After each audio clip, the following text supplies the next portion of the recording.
আসসালামু আলাইকুম, welcome to life with me. Self care, me time, এই দুটো শব্দ যেন বিয়ের পর জীবন থেকেই উঠে যায়। কিন্তু আমি মনে করি প্রতিটা মেয়েরই প্রতিদিন একটু নিজের জন্য সময় বের করে নেওয়া দরকার। ফ্রাইডে স্যাটারডে ছাড়া সময় হয় না বলে বৃষ্টি মাথায় নিয়ে বেরিয়ে গেলাম নিজেকে একটু সময় দিতে। তাই চলে গেলাম পার্লারে। আজকে এখানে কিছু হেয়ার কেয়ার, স্কিন কেয়ার আর আমার হেয়ার কালারটা একটু চেঞ্জ করব। এই সেলফ কেয়ার আর মি টাইমে আপনারা চাইলে নিজেদের জন্য একটু গান শুনতে পারেন, বই পড়া, নিজেদের পছন্দ মতো কোনো টিভি সিরিজ দেখা, অথবা চাইলে নিজের জন্য কিছু কুক করা।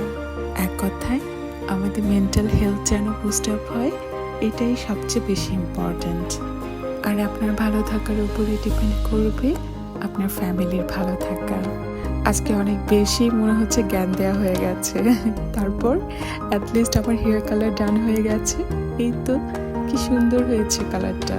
আর আপুরা ওখানে আমাকে অনেক যত্ন সহকারে হেয়ার কালারটা করে দিয়েছে।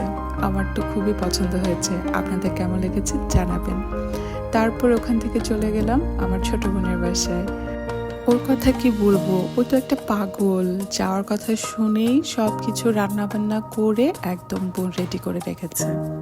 লাইফে বোন থাকাটা হচ্ছে সবচেয়ে বড় ব্লেসিংস, আর আমার ক্ষেত্রে তো সেটা ডবল, কারণ আমার দুটো সুন্দর কিউট দুটো বোন আছে। সালন থেকে বাসায় আসতে অনেক রাত হয়ে গেছে, তাই তাড়াহুড়ো করে একটু খেয়ে রওনা দিলাম বাসার দিকে। ঠিক মতো বসে একটু কথা বলারও সময় হয়নি আজকে। অন্য একদিন তা ঠিকই পুষিয়ে নেব। রাতের বেলা আর ভোরবেলায় ঢাকা শহরে জার্নি করে সবচেয়ে শান্তি। রাস্তাঘাট একদম ফাঁকা থাকে, আর প্রতিবার আসার সময় হাতে এক ব্যাগ ধরিয়ে দেবে।